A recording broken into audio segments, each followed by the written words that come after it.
find those people that are like them, that have similar interests, and so they don't feel so different. So there really are some very positive aspects to social media. As a parent, we tend to focus on the bad and the ugly because of our own perceptions and our own fears. Welcome to the Empowered Parent Podcast with Renee. Being a teenager is hard. Being a parent of a teenager can be even harder. Each episode, we deliver tips, tools, tricks, and stories to help you feel empowered, confident, and energized as the parent of a teenager. Teenagers want to be happy. Sometimes they just need a little help along the way. Now, here's your host, Renee Sinning. Renee is a certified life, leadership, and success coach for teenagers and their parents. She's also a mom of 3 young adults and an experienced high school educator of 18 years. Renee is well-versed in everything teen. Now, without any further ado, here's Renee. Hey everybody, it's Renee Sinning, life leadership and success coach for teenagers. I am so glad that you're here because in this episode, we're going to talk about social media, the good, the bad, and the ugly. And I'm actually including gaming in with this because for some kiddos, that is their social media. I want to talk about this because I think we all know that social media is not going away. And it can be a huge trigger for us parents because we didn't grow up this way with our face and screens. So it can be frustrating, it can be scary, and sometimes we just can't help but feel like our kids are missing out. But remember, this is our perspective, not theirs. When you think about social media in regards to your teenagers, are you thinking about it as good or bad or ugly? So think about what your perspective actually is. I recently read an article, I'm not sure exactly where it was, but it said that teenagers on average spend 7 hours and 22 minutes per day on screen entertainment. Man, that's a lot of time. So the question is this really entertainment? So what I want to do is go in and break down the good, the bad, and the ugly of social media because there really is a little bit of each of that. So let's start with the good. Okay, so first of all, what's good about social media? It's your kids' social identity. It's how they connect to their friends. It's how they stay in the know with the latest fads or styles or trends, what's going on, because there really is a fear of missing out. That you probably heard of FOMO. It's a real thing. So by being engaged in social media, they can kind of stay in the know and feel like, they have the latest and the greatest and they know what's going on.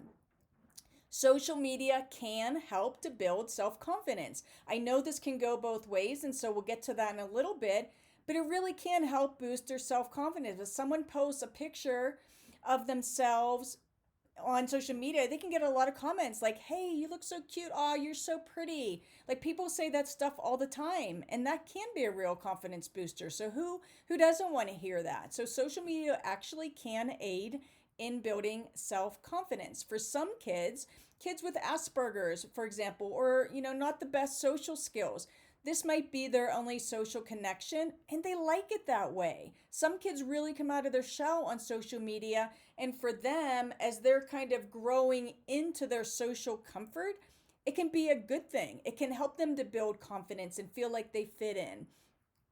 On social media, kids can also find groups that have similar interests. Sometimes kids feel like they're really quite different from those around them, like the kids in their school, and maybe they haven't quite felt where they fit in.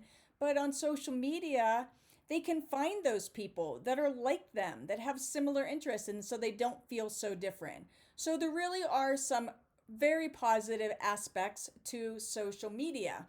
As a parent, we tend to focus on the bad and the ugly because of our own perceptions and our own fears. But I want to encourage you to remember that there is also a good piece to that. There is some good to social media, and it's really about finding the balance between what your kids need and what you're comfortable with. So we'll talk more about that at the end.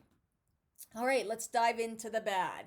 Social media, it can be extremely addictive. So it can affect kids' sleep. It can impact their grades. It can take away their motivation to do other things like get a driver's license or get a job because they're so just addicted and engaged into social media. So when it becomes all consuming, obviously that's not good. That's kind of a bad thing. It can sometimes affect their personality. If they spend too much time on negative or violent games, that can make them feel angry or irritable.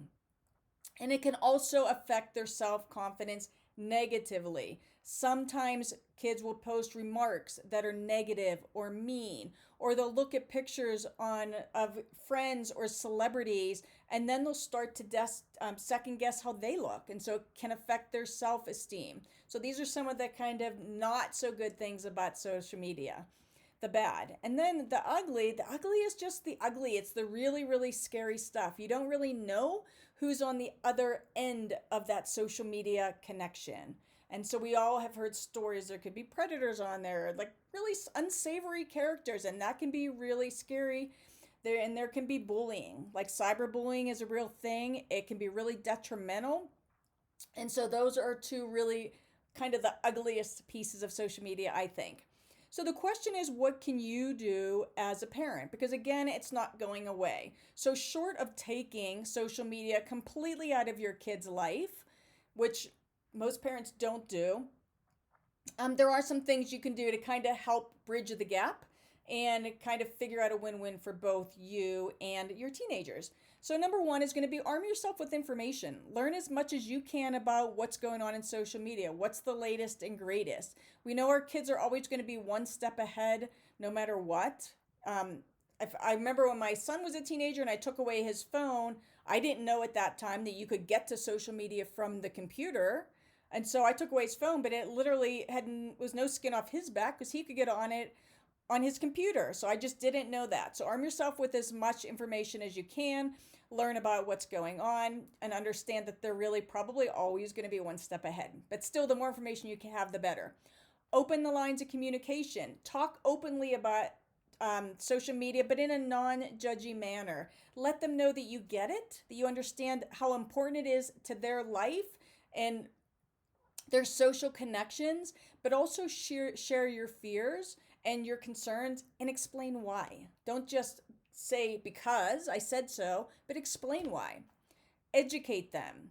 Do some research and back up your concerns with examples. Then add that in to non-combative conversation, not necessarily in a time of tension, but when you're just having a conversation, say, hey, I just saw an article about this, whatever that may be, that happened regarding social media. This is why I worry so much. This is a real thing. So I'm not trying to control everything. These are my concerns, my real concerns, because I love you and this is why. Educate them. Ask questions. You can do this just kind of going along, like just on the fly. Hey, what's the latest cool app? Or I keep hearing about TikTok. What's so great about that? Or when you see something on social media, how does it affect how you think about yourself? I'm just curious, but you can just bring up these little questions here and there, just kind of spatter them about and try to get information, engage them in some type of conversation about social media. It doesn't always have to be a big sit down talk. It can be in the car or just on the fly or when you're outside or on a walk or whatever. Number 5, teach them that what you see on social media is what people want you to see, period. Just like movie stars. Have you ever seen pictures of movie stars or celebrities without makeup as opposed to when they're all made up? Completely different. They're just like us. They're normal people. People on social media just let you see what they want you to see. So never compare yourself to that version of anyone because they're putting out the best version of themselves. That's what they want you to see. That's not necessarily exactly how they are or how they are all the time. That's just what they want you to see. So don't ever compare yourself to that version of anybody.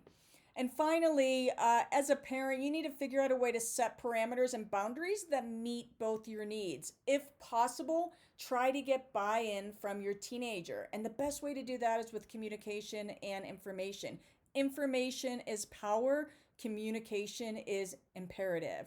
Because social media does have a good, bad, and ugly, and it's not going away, it's important that you find a way to make peace with that in a manner that makes you feel as good as you can about it, while also educating and supporting your teenager.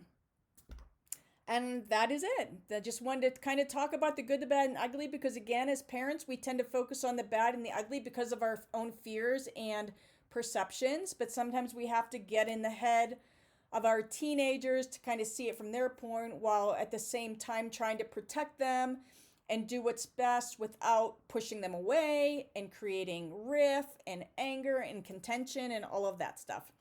So again, my name's Renee Sinning. I'm a life leadership and success coach for teenagers. I work with teenagers every day, and I hope you got something out of this. Share it if you would. Let me know what you think, and I will see you on the next episode. Thanks for joining us this week on the Empowered Parent Podcast. Be sure to subscribe so you'll never miss a show. While you're at it, if you found value in this show, we'd appreciate a rating on iTunes. Or if you'd simply tell a friend about the show, that would help us out too. Be sure to head over to reneesinning.com to pick up some parenting freebies. And remember, teenagers want to be happy. Sometimes they just need a little help along the way.